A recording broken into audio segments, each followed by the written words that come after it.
don't know what to say, kundi bahala ka sa buhay mo. Nang matapos siyang kumain ay niligpit na nito. Hindi na siya nag-insist pa. Bahala na ito. Tumayo naman na siya at nagpatiun na ng maglakad. Alam niya na ang mga room ng mga may-ari. It's a cabin near the beach. Inakbayan siya nito habang papunta sila doon. Walang anumang pag-uusap sa pagitan nilang dalawa. Basta kapwa nagpapakiramdaman lang. Binuksan nito ang pinto at pumasok na sila at nilak naman ito agad. Pagkapasok nila ay binuksan ng aircon sa kwarto. Agad siyang sumampa sa kama. Maya-maya pa ay naramdaman niya naman ang pagyakap nito. Maya-maya pa ay mahimbing na ang tulog niya. Nagising siya na tila may kausap si Rafael. Yeah, I'm gonna marry her soon, bro. I think I wait long enough. Napahalakak pa ito at tila gusto niyang umiyak at wala na. Talo na siya. Wala na ang munting pag-asa niya. Iiwanan na talaga siya nito. Ikakasal na ito sa iba. How saklap is real. Yeah, she's not a baby anymore and baby, hopefully, makabuo na kami. Ninong ka. Proud na sabi nito sa sino mang kausap nito ngayon. Okay, bye. Agad itong bumalik ng higa at niyakap siya. Yakap ni Judas. Muli niyang ipinikit ang mga mata ngunit ganoon na lang ang gulat niya nang magising siyang muli at makita ang daddy niya, ang kuya niya at ang ibang kaibigan ng kuya niya na nasa gilid ng kama, si Rafael at seryoso ang mukha habang kausap ang daddy niya. Bigla siyang kinabahan sa nakita. Kinusot niya ng paulit-ulit ang mga mata, baka sakaling hindi totoo ang lahat. Get dressed, Ella! Now! Dumugundong ang boses ng daddy niya sa loob ng silida. Tahimik ang iba pang mga kaibigan ng kapatida. Tumayo siya. Nakadamit naman siya. Ano nangyari, Dad? Nagtataka niyang tanong. Nangyari? Bakit, Ella? Sa tanda kong ito, sa tingin mo ba ay mabibilog yung ulo ko? You're both in bed nang dumating kami. Ani ng daddy niya na namumula sa galit. Si Lindo naman ay tahimik pero seryoso. Natulog lang kami, Dad. Look, nakadamit pa ako. Wala kaming ginawa, I swear. Paliwanag niya. Hindi pwedeng mapikot niya ito. Oo nga at patay na patay siya dito pero never na mamimikot siya lalo't alam niyang hindi siya nito mahal. Ayaw niyang maging miserable ang buhay may asawa niya. Sa tingin mo ba, ganyan din ang iniisip ng mga kaibigan mo? Na mga kamag-anak natin na nandito ngayon? Kulang na lang bumuga ng apoy ang mga mata ni Daddy. Mag-ayos kayo. Mag-usap tayo sa labas. Sabi nito. Iniwan silang dalawa ni Rafael at ang tingnan niya ang mukha nito ay tiim ang bagang nito. Mukhang nagalit ito. Baka iniisip nitong binalak niya na mapikot ito. Alam na niya ang kasunod ng mga ganitong eksena. Maraming beses na niyang napanood sa mga teleserye and this time gagawin niya ang tama. Huwag ka mag-alala. Hindi kita mapipikot. Kusa akong ibinigay ang katawan ko sa iyo kaya ako ang bahala. Pwede mo ba akong iwan saglit? Gusto ko mapag-isa. Pakiusap niya dito. I will take full responsibility. Papanagutan kita. Lumabas ka din agad. Nang makalabas ito ay umagos na ang masaganang luha sa mga mata niya. Luha ng pagkabigo. Kasi alam niya na pagkatapos dito ay lalayo na siya ng tuluyan. Kahit sa pamilya niya. Hindi niya maaatim na may kasal sa lalaking iba ang mahal. Ayaw niyang agawin sa babaeng binabalak nitong pakasalan ang kasiyahan. Alam niyang oras na maikasal sila. Pagdurusa lang din naman ang mararanasan niya. Nang kumalma ang sarili ay yuko ang ulo na lumabas siya. Nagulat pa siya nang mabistahan na maging ang mga magulang ni Rafael ay nasa labas. Seryosong nag-uusap ang mga ito at parang gusto niya maglaho na lang at kalimutan ang lahat. Kailangan nang maiset na natin ang kasal ng mga bata sa lalong madaling panahon. Ani ng mommy ni Rafael. Nagmano siya dito. Tumingin siya kay Rafael. Madiib at blanco ang tingin sa kanya. Malamang iniisip nito na pakana niya ang pagkakapikot nito. Mommy, wala po nangyari sa amin, I swear. Kaya, no need about the wedding. Besides, kakasal na po si Rafael, di ba? Intindihin niyo naman po sana. Mabilis niyang paliwanag. Darling, umamin na si Rafael. Ani ng mommy ni Rafael na agad niyang ikinayuko. Sa isip niya ay nagtataka kung bakit ito umamin. Hanggang sa matapos ang pag-uusap ay nanatiling tikom ang bibig niya. Masakit isiping makukulong ito sa kasal na hindi nito gusto at hindi niya ipagdadamot ang kalayaan nitong piliin ang babaeng iniibig nito. Ngayon, buo na ang pasyon niya sa ikabubuti nilang lahat. Kung mabubuntis man siya, kakayanin niyang buhayin mag-isa ang bata. Kinagabihan ay kinailangan nila ni Rafael na bumalik ng Maynila dahil may emergency daw. Hindi na sila nagkaroon ng pagkakataon na pag-usapan ang kanilang sitwasyon o sadyang umiiwas lang ito. Hindi na siya magtataka kung makikipagkita o makikipagtana na ito sa babaeng pakakasalan sana nito. Nang madaling araw na iyon ay nagpasya siyang umalis. Walang siguradong pupuntahan. Nag-iwan siya ng sulat para sa ama at kay Rafael mismo. Hindi niya hahayaang magdusa silang pareho. Sakay ng bus ay bumaba siya sa isang mall sa may bandang Cubao. Bumili ng mga damit at nag-withdraw sa savings account niya na 500,000 piso.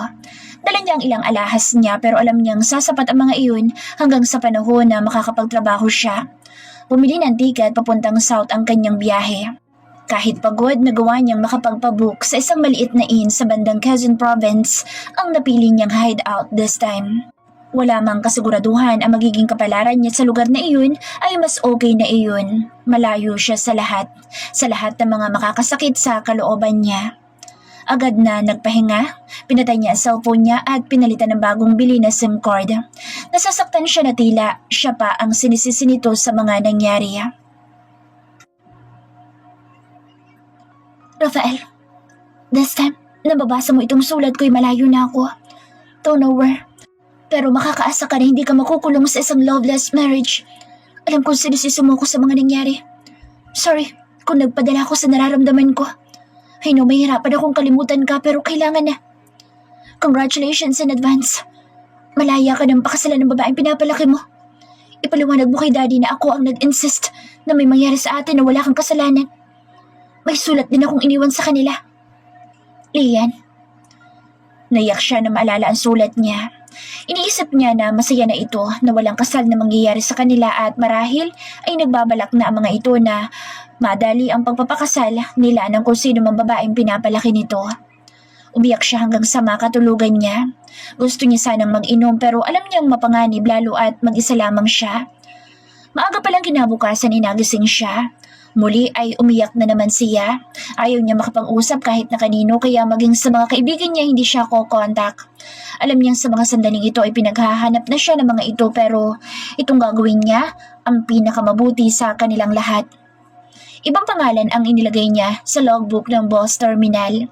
Baka ipahanap siya ng kanyang kuya kaya mas maiging ibahin niya ang kanyang pangalan kung ayaw niyang matuntun siya ng mga ito. Manang, may ibinabenta ho ba kayo ditong bahay? Tanong niya sa isang ale. Gusto niya sana na mangupahan lang para may materhan siya pero kung kaya naman ng budget ay bibilhin na lang niya. Ay, benta ba ka mo? Doon sa pinsan ko. Ibinabenta niya ang maliit na bahay niya. Sabi nito, bigla siyang nabuhayan doon. Sana lang ikayanin ang kanyang budget. Napangiwi siya nang makita ang bahay na sinasabi nito. Halos isang ihip na lang ng signal number 1 na bagyo ay bibigay ng mga haligi nito. Ito ko ang bahay? Naniniguradong tanong niya. Hindi.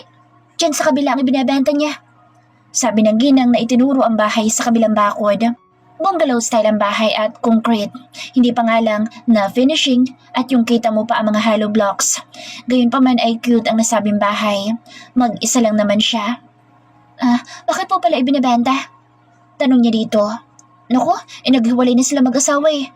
Wala naman silang anak kaya hahatiin na nila ang mga ari-arian nilang pundar. Paliwanag ng babae. Napaisip siya.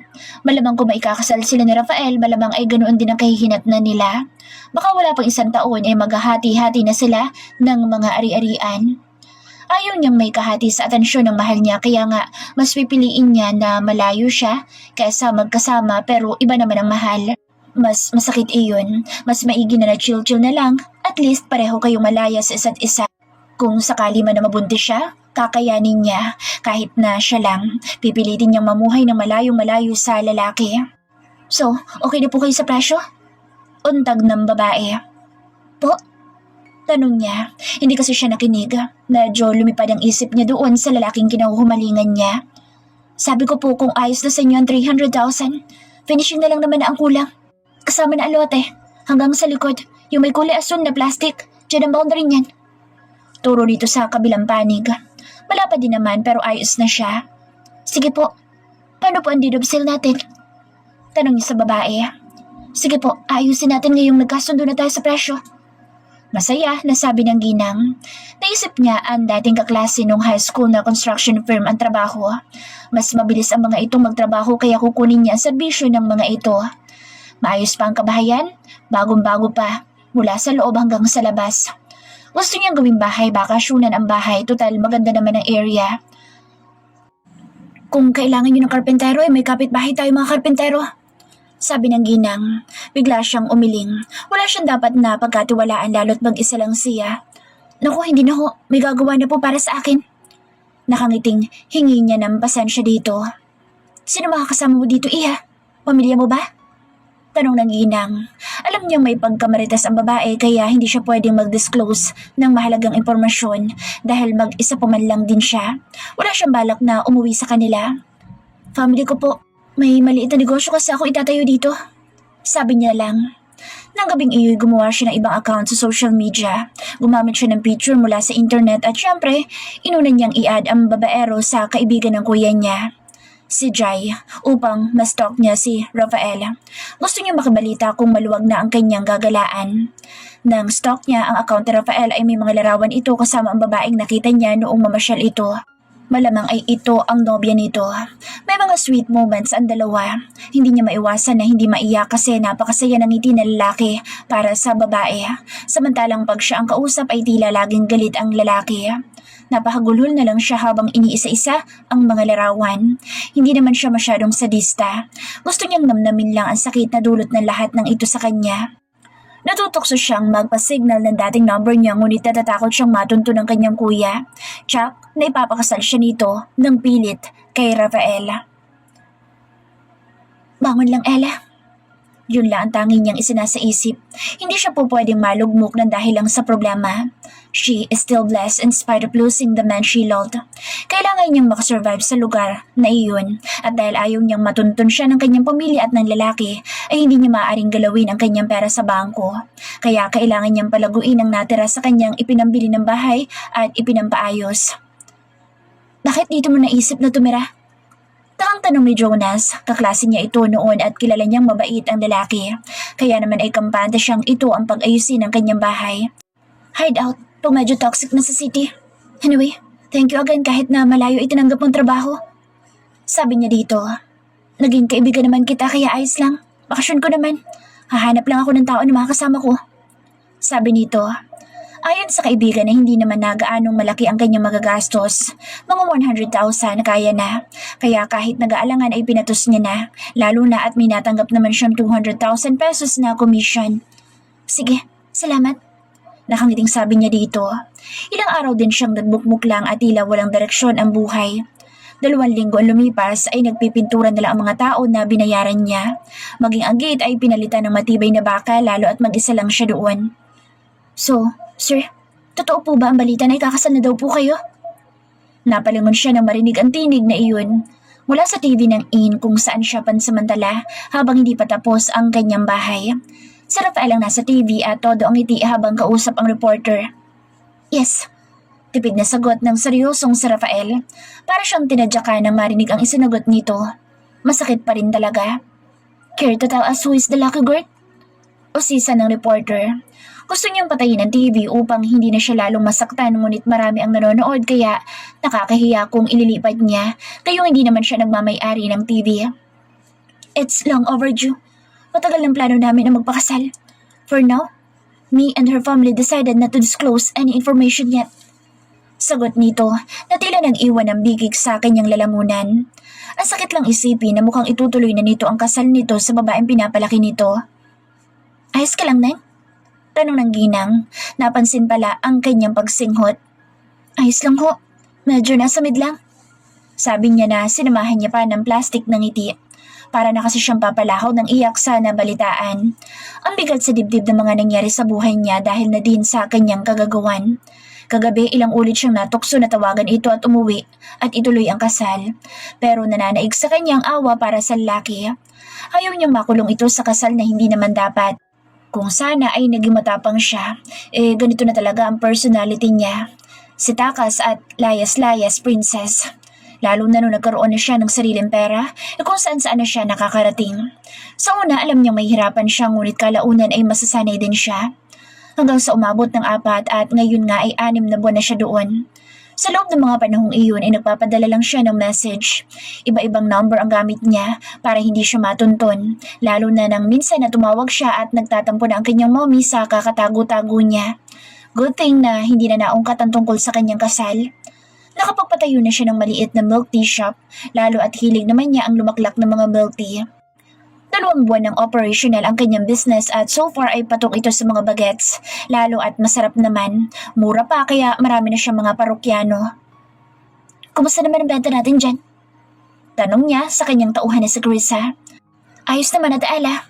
Kunti na lang ang ating sago pero nakapag-order na po ako. Maging ang medium size na cup natin. Sabi nito. Good thing at magagaling ang mga tao niya kaya kahit papaano ay hindi siya nahihirapan, lalo sa pag-replenish ng mga materyales at ingredients ng kanilang milk tea. Mula sa pag-imbentaryo hanggang sa maliliit na detalye ay maaasahan niya ang mga ito. Kaya naman ay sinusuklian din niya ng makatarungan na sahod. Bukod sa salary ng mga ito ay may pag-grocery siya na bigas na 1 kaban per month. Kaya naman tuwang-tuwa ang mga ito. Good, kumain na kayo. Sabi niya dito. Being alone for a quiet while now is really hard. Wala siyang kakilala. Marami siyang mga changes na ginawa para mag-fit sa kanyang sitwasyon. Naging mas wise siya sa mga desisyon niya. Marami siyang nakasalamuhang tao at nakita niya ang mga bagay na hindi niya nakikita noong sagana siya sa material na bagay. She learned how to give in her own way. Ang mga tao niya ay mga babaeng naging biktima ng kahirapan at mapagsamantalang mundo. Yung isa ay binugbog ng asawa noon at ngayon ay hiwalay na. Kaya para sa kanya tama ang kanyang naging desisyon. Wala naman kasing madali sa mundo. Lahat ng umpisa ay mahirap lalo na kung hindi ka naman talaga ready. Lalo na kung ang uumpisahan ay ang paglimot. And now she need to face it alone. Bumalik na siya sa pag-aasikaso ng mga gagawin niya. Hands-on siya sa kanyang business at balak niya magtayo ng branch sa mga susunod na buwan. Gagawin niyang manager ang mga tao niya ngayon para at least kilala na niya. Sinilip niya ang daily sales nila simula nung Lunes. Mas malakas ang kanilang sales pag weekdays dahil may pasok. Malapit sa high school at university ang kanilang pwesto at daanan kaya naman hindi nakapagtataka na malaki ang kanilang sales. May 3 tao siya sa maliit niyang milk tea shop at hindi man kasing laki ng kinikita niya before ang kita niya, ngunit higit sapat ang kinikita niya para sa kanyang pangangailangan. She changed her lifestyle since she became independent. Mas naging wise na siya sa mga pag-shopping niya. Hey Miss Ella, lunch na po.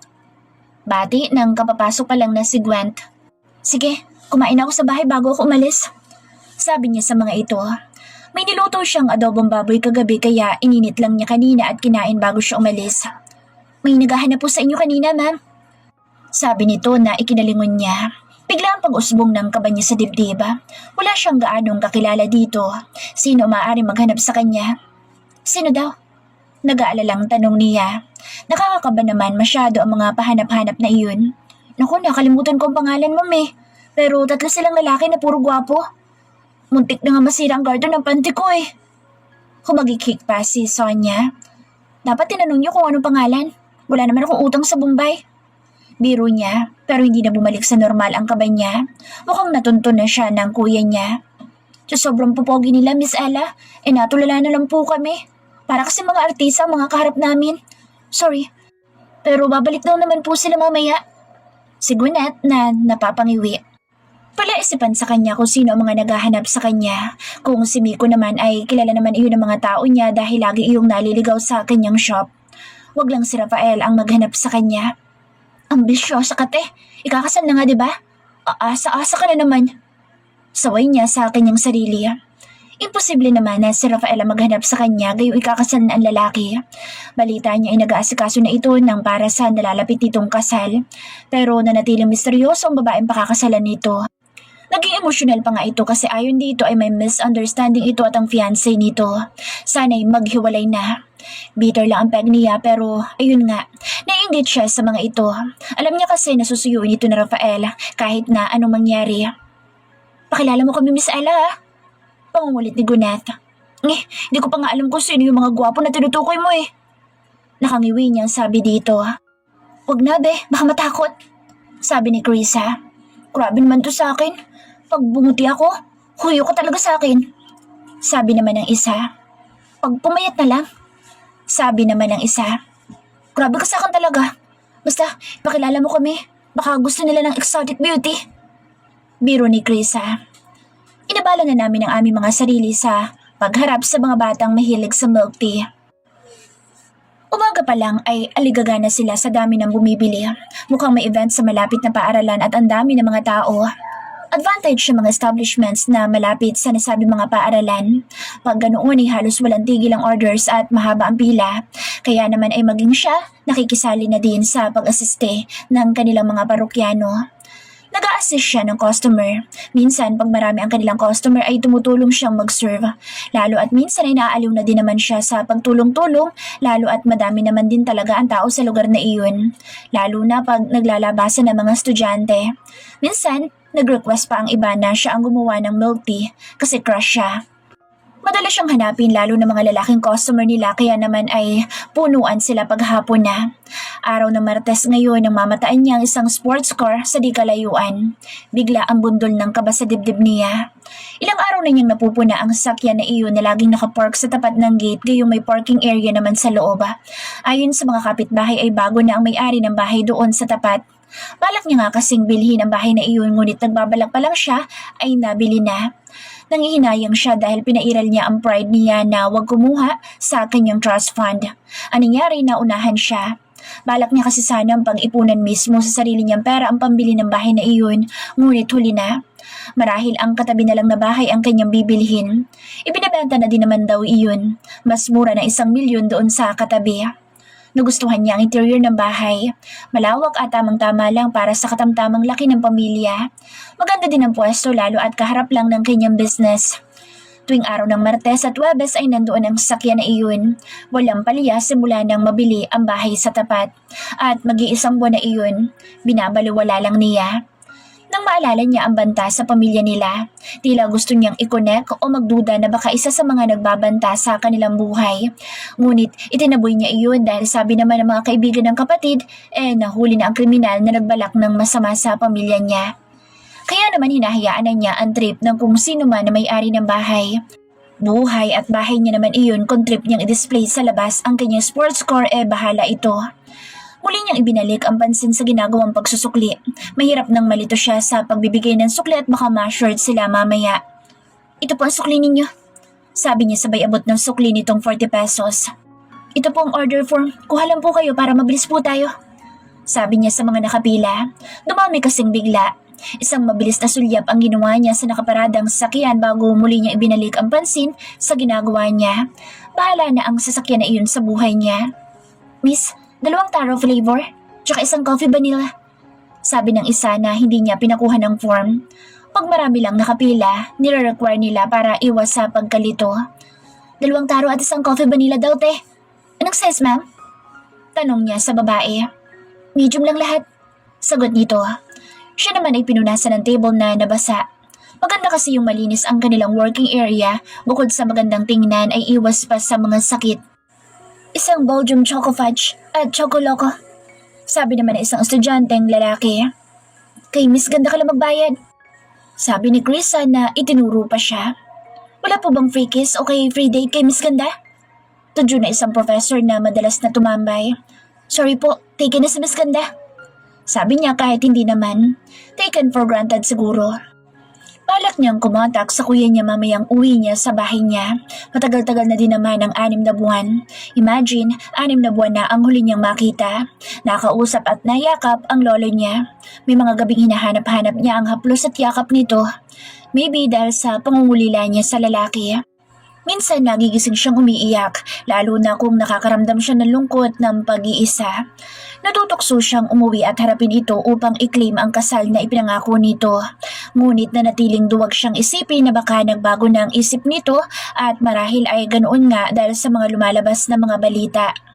Sa may looban pa ang nabili niyang bahay. Actually, kausap na din niya ang may-ari ng katabing bahay kasi ibebenta na din at yun ang plano niyang bilhin. Gagawin niyang paupahan. Magandang gawing boarding house din iyon ng mga estudyante at ibang mga nagtatrabaho sa lugar. Marahil ay mas makabubuti sa kanya ang maging focus na lang muna siya sa pagpapalago sa kanyang kaperahan. Baka sakaling ma-reach niya ang bilyones dito. Naisip niya na pwede na siyang mamuhay ng wala ang rangya na nakasanayan niya. Sa pagnanegosyo pa lang mabubuhay na siya ng maayos, lalo at maganda naman ang kita niya. 2 mocha frappe. Ito na, 120 po. Sabi niya at inilagay sa gilid katabi ng 2 straw. Bayad po, Ate Pretty. Nakangiting sabi ng batang lalaki. Thank you, handsome. Biro niya sa bata. Tila nahiya naman itong nagtago sa laib ng nanay nito. Ano ba yan? Maski bata, Miss Ellen ay inlove sa inyo. Paano naman kami? Biro ni Sonia na ikinatawa niya. Baliw, puro kayo kalokohan. Sabi niya na nakangiti. Alam mo ma'am, kanina pa nakatitig ang sports car na iyan. Sabi ni Krisa. May mataba yung sports car? Nakangiting sabat ng isa. Kunti na lang ang customer kaya nakahinga-hinga na sila. Bumalik na din siya sa pagkakalkal ng mga resibo ng pagbili ng mga ingredients ng milk tea nila. Mag-audit siya ngayon. Iba din pag hands-on ka sa negosyo mo para ma-monitor mo ang takbo ng negosyo mo. Yung may-ari ng sports car, ibig ko sabihin. Paliwanag ng isa. Yan, lilinawin kasi. Paupo muna ako, be. Sumusumpong na naman ang rayuma ko. Ang sakit na ng tuhod ko. Reklamo ni Sonia. Sige, senior moment ka muna dyan, ate. Pangasam naman ng isa. Tatanda ka din at baka mas malala ka pa sa akin. Sabi nito na hinihilot-hilot ang tuhod. Ang bata niyo pa naman, ate Sonia eh. Sabi niya dito. Yun nga masaklap, Miss Ella. Bata pa ako pero napakadami ko nang iniindang sakit. Reklamo nito. 42 pala ang babae ngunit tila tumanda na talaga ang mukha nito. Marahil ay sa stress. Marahil nasobrahan ka sa gapang na kabataan niyo. Sabat naman ni Gwent. Anong nasobrahan? Wala pang 1 taon nakakalakad na ako, sabi nila nanay ko. Sabi nito. Ibang gapang ho at tinutukoy ko, ate Sonia. Gapang ng asawa tinutukoy ko, no? Baka nasobrahan ka kakatabling sa ibabaw at ilalim ng asawa mo. Natatawang sabi nito na lumayo. Makukurot kasi ito ng matanda. Ikaw talagang bata kay napakabastos ng bunganga mo. Singhal nito sa isa na tumatawa lang. Sus, feeling virgin naman itong sa ate Sonia. Pustahan tayo, madalas ka pa rin pinapaungol ni Kuya Kanor. Patuloy sa panunukso kaya naman pulang-pula na ang matanda. Naku Miss Ella, huwag ka makikinig sa amin. Nakakahiya, virgin ka pa naman. Sabi na matanda na napangiwi siya. Kung alam lang nito na naranasan na niya ang magtampisaw sa kaligayahan, yung tipong halos manginigang tuhod sa sobrang pagpapakasarap sa piling ng Lolo Rafael niya. Sobrang nag-enjoy siya sa pahabaan ng alaga. Alam mo ma'am, gwapo daw may-ari ng bahay sa tapat. At saksakan daw ng yaman. Maya-maya ay kwento ni Krisa. Dito sa milk tea shop ko ay mas mapagmatsyag ito. Sa madaling salita ay medyo chismosa ito. Nakita mo na ba? Tanong ni Nimpa na naglalagay ng yelo sa blender. Di pa pero marami nagsasabi. Sabi ulit ni Krisa na nakapangalumbaba sa may pasimano. Ikaw ma'am, single ka ba? Baling nito sa akin. Oo naman, at wala akong panahon na mag-love life. Wala na din akong balak na mag-asawa. Sabi niya, inabala niya ang sarili niya sa pag-aayos ng mga resibo. Isang black velvet monster at isang mocha craze. Napaangat siya ng tingin sa nagsalita at kulang na lang ay mabilog ang mata niya nang mapagsino ang bumibili. Parang gusto niya na lang na maglaho na parang bula na lang para maiwasan ang taong nasa harap niya. Tila hindi siya kilala nito. Bahagya lang siyang dinaanan ng tingin. Lihim siyang napatulala dito. Namimiss niya ito pero wala siyang karapatang mamiss ito. Si Rafael. Ni wala ngang indikasyon na maski recognition man lang dito na magkakilala sila at minsan sa buhay nilang dalawa ay may namagitan sa kanila. Gusto niyang lapitan ito, tanungin pero anong karapatan niya? Napalaya na niya ito sa kung anumang responsibilidad nito sa kanya. Kung nakalimutan man siya nito ay wala na siyang magagawa doon. Pasimple siyang bumalik sa ginagawa. Kahit ang puso niya ay gustong lingunin ito, sumbatan kung bakit hindi siya hinabol. Sabagay, sino bang niloko niya? Walang ibang dapat nasisihin kundi siya lang dahil sa kanyang mga naging choice. Ito ang consequence ng kanyang mga ginawa. So better na tanggapin na lang niya na wala na talagang pag-asa pa na matuloy ang kanyang happy ending. Tahimik siyang gumawa ulit at pilit na itinuon ng pansin sa ginagawa. Kahit na halos mamawis na maging ang kanyang kilikili at ang kanyang singit sa nerbiyos. Marahil ay nagkataon lang na nandoon ang lalaki. Kahit na nagtataka siya kung bakit nandoon ang mga ito sa lugar gayong liblib na halos. Yung mga tao niya ay todo asikaso dito. Malamang kasi gwapo. Ba't ang tabang? Sabi nito maya-maya na ikinalungan niya. Agad na uminit ang ulo niya. Pwede daw haluin yan sir. Try nyo, baka naipon sa ilalim yung asukal. Mataran niyang sabi dito na muling bumalik sa ginagawa. Pilit niyang kinokontrol ang sarili na batuhin ito. Nakita niya kasi na may kasama itong babae. Dapat inayos niyo bago ibigay sa customer. Sagot nito sa seryosong tinig. Mabilis na nairita siya. Excuse me sir, hindi namin kasalanan kung first time niyong makatikim ng milk tea. Try niyo sa iba, baka may halo na ibinabenta. O baka naman halo-halo yung kilala niyo. Patutsyada niya. Ngunit, ibalik mo ang bayad niya sir. Nakakahiya at baka malason pa siya sa matabang na timpla. Sabi niya sa tao niyang nakanganga sa kanya. First time na nainis siya ng ganito. Dahil marahil sa pambabaliwala nito sa kanya kaya lalong uminit ang ulo niya at ang babaeng kasama nito na lalong nagpataas ng alta presyon niya. Dahil nakatayo ito malapit sa may pwesto niya ay hinablot niya ang hawak nitong milk tea na may bawas na at inihagis sa basurahan. Mabuti at ito lang ang tao at ang mga empleyado niya kaya bahala ito sa buhay nito. Doon sa kabila ito bumili at wala na siyang pakialam.